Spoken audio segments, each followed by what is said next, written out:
Halo, Assalamualaikum warahmatullahi wabarakatuh.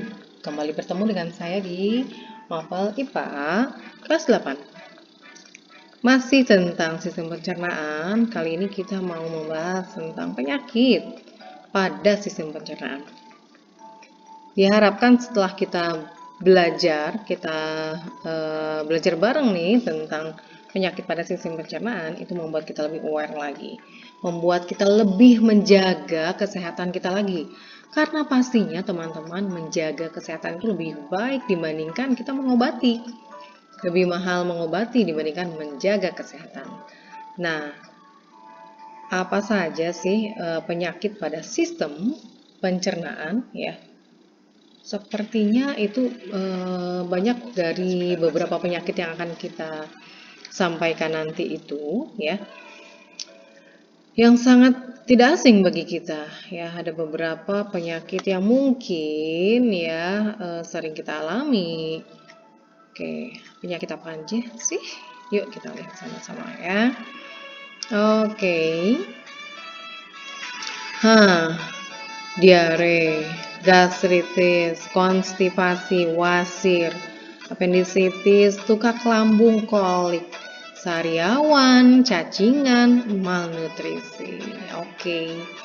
Nah, langsung saja teman-teman, kalau kita mendengar kata diare, yang terbayang di benak kita itu pasti ya, sehingga kamar mandi ya. Terus tekstur dari feses kita itu lebih cair ya dibandingkan biasanya ya, seperti itu ya. Nah, kenapa bisa terjadi diare? Karena selaput dinding usus kita ini mengalami iritasi yang disebabkan infeksi oleh beberapa kuman. Ada E. coli, Chlorella, terus ada Salmonella ya. E. coli itu sendiri sebetulnya bakteri yang ada di dalam usus besar kita, berfungsi untuk membusukkan makanan kan. Tapi ingat, kalau jumlahnya berlebih, dia akan mengalami fermentasi sama dengan bakteri yang lain ya. Ketika di dalam tubuh masuk melewati pintu masuk yang utama dalam sistem pencernaan kita, yaitu mulut kan pastinya.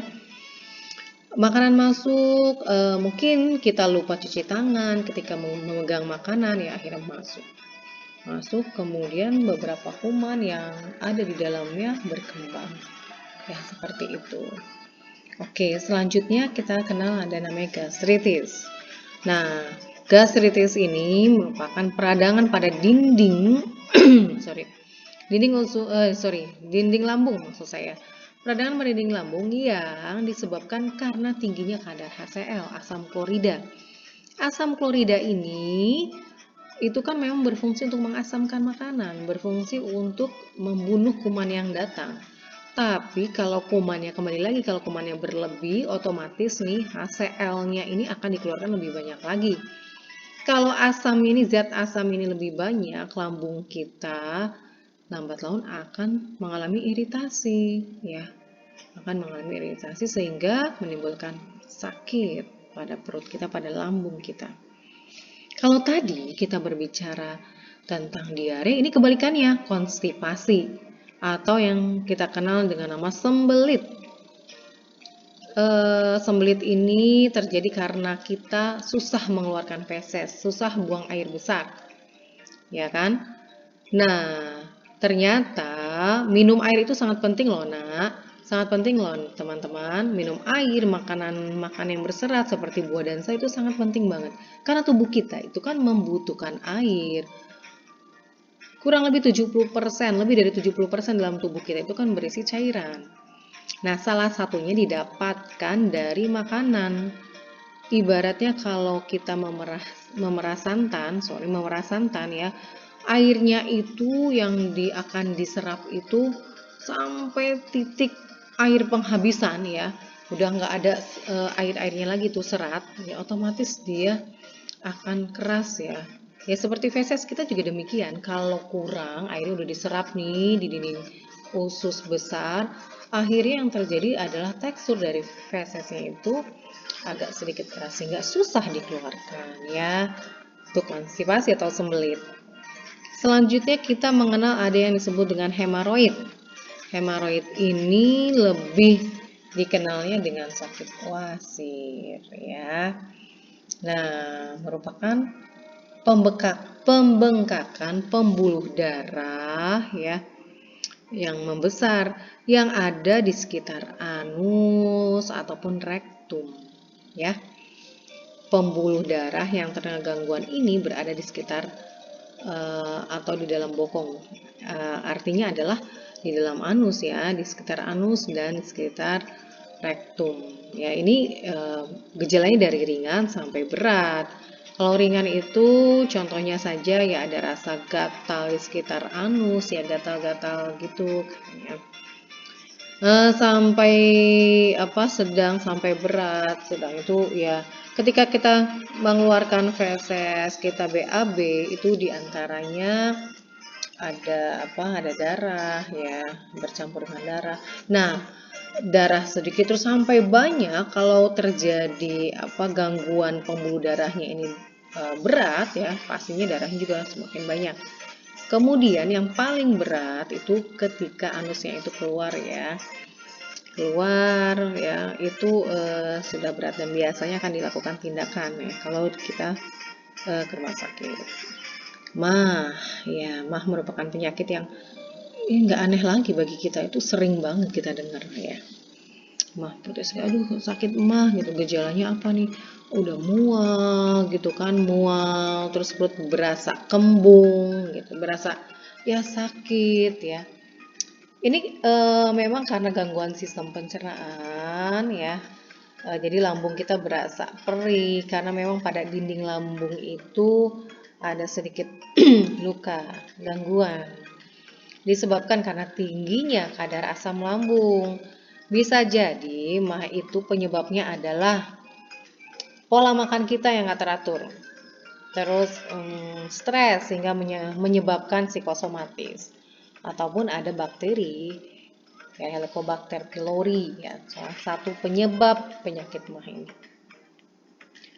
Lanjut, appendicitis atau kita sebut juga dengan radang usus buntu ya. Kita ingat di sini ya, di kolon ini atau di usus besar ini, di ujung ini ada appendix. Ya. Gangguan appendicitis ini terjadi karena adanya infeksi oleh bakteri. Radang ini ya terjadi juga. Kenapa bisa terjadi infeksi? Ya, pertama infeksi itu makanan yang kita makan. Kedua, ketika kita makan ternyata makanan ini masuk ya, nyasar ke appendix ini. Nah, karena makanannya itu agak besar sehingga menutup ini tersumbat salurannya sehingga nggak bisa keluar lagi. Kalau nggak bisa keluar lagi, otomatis ini kan jalan buntu nih, ya nggak bisa kemana-mana, otomatis dia lambat laun akan membusuk ya. Kalau sudah membusuk nanti khawatirnya akan terjadi pecah dan menginfeksi organ tubuh yang lain ya. Oke. Gangguan ini karena tadi ya appendix atau umbai cacingnya itu mengalami peradangan. Ini terjadi karena sisa-sisa makanan yang tadi yang kita makan yang sudah diserap oleh usus halus kita itu terjebak dalam umbai cacing ini. Sehingga lambat laun akan membusuk, menimbulkan peradangan ya. Oke. Bahaya ya, bahaya sekali. Makanya hati-hati ya. Oke, hati-hati untuk makanan. Kita harus selalu bisa menjaga makanan yang kita makan. Tukak lambung, mirip-mirip sebenarnya dengan mah ya. Cuma dia lebih, jadi ada mah, gastritis, dan tukak lambung. Ini lebih mendalami lagi. Tukak lambung merupakan keadaan di mana dinding lambung kita udah terluka. Kalau tadi masih iritasi, ini udah terluka. Jadi terkikis lapisan dinding lambung itu. Bisa bukan hanya lambung ya, bisa juga duodenum, ya esofagus juga bisa. Dan penyakit ini bisa menyerang siapa saja dari anak-anak sampai dewasa sampai manula ya. Hati-hati untuk mengkonsumsi makanan ya. Oke, sariawan. Ini sering banget ya. Nah, kalau lagi sariawan biasanya nggak nyaman banget ya. gak nyaman sekali. Kita makan makanan yang pedas, rasanya perih, pedih, entah apa itu ya. Panas, minum minuman air yang panas, berasanya stres gitu, ya. Sariawan ini bisa terjadi di bibir kita, di lidah, di kerongkongan, di lambung ya. Paling banyak sih memang di rongga mulut ya, di rongga mulut yaitu di bibir, di lidah. Pada prinsipnya penyakit ini itu penyebabnya adalah kurangnya kita konsumsi vitamin C. Oke. Yang terdapat di buah-buahan yang paling banyak ya. Boleh sih minum suplemen, tapi lebih baik itu pastinya yang alami. Kolik, ini sering terjadi pada anak kecil, pada bayi ya. Ini merupakan nyeri yang muncul di perut kita. Jadi kayak hilang timbul gitu ya. Berasa perut kita itu sakit, terus ya mirip-mirip mah gitu, cuma berbeda sedikit rasa nyerinya ya. Terus ini disebabkan karena saluran di dalam rongga perut kita ini tersumbat ya, banyak ya. Misalkan saja ususnya, saluran kencing, empedu, saluran telur. Di dalam tubuh kita, dalam rongga perut itu kan banyak saluran-saluran ya. Nah, bukan hanya sistem pencernaan, banyak saluran yang lain. Ketika itu tersumbat, entah itu dengan zat makanan yang tersumbat, yang apa itu dengan udara yang berlebih, itu akhirnya menyebabkan perut kita mengeras, sakit begitu ya. Nah, bisa jadi juga karena konsumsi makanan pedas, asam, atau kita makan terlalu banyak itu juga ya. Aduh, nggak tega banget ya lihatnya gambar seperti ini. Malnutrisi atau gizi buruk terjadi karena pembentukan enzim itu mengalami gangguan. Gizi buruk ini disebabkan karena sel-sel pankreas atasnya itu mengalami kehilangan retikulum endoplasma terlalu banyak, nggak bisa menghasilkan energi yang didapatkan pasti dari makanan yang mengandung gizi. Karena itu jangan ya lupakan untuk kalian sarapan apapun itu, dalam bentuk sereal kah, nasi kah, atau mungkin minimal segelas susu dan buah, itu jangan lupakan sarapan, harus mengkonsumsi ya. Oke. Keracunan, ada yang pernah keracunan di sini? Keracunan ini biasa ditandai dengan perut kita mual, pusing ya, udah pusing, mual, terusnya sakit perutnya, muntah ya, bahkan kalau yang kondisinya berat itu sampai muntah-muntah, sampai diare ya. Terus bisa jadi karena adanya infeksi menyebabkan suhu tubuh kita itu tinggi ya, seperti dari bakteri salmonella, dari kelompok salmonella ya, sehingga berakhir dari keracunan ini bisa menyebabkan penyakit yang lain seperti tipes, paratipes ya. Cacingan. Oke. Ada yang pernah cacingan di sini?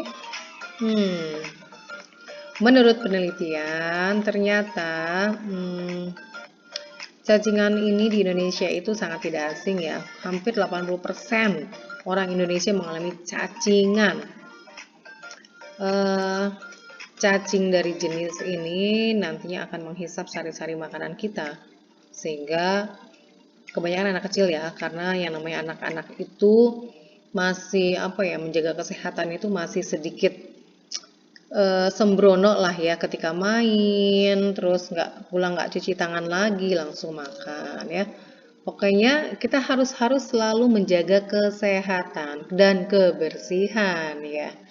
Gak enak yang namanya sakit walaupun itu cacingan ya. That's all ya. Terima kasih. Beberapa penyakit yang terkait dengan sistem pencernaan ya.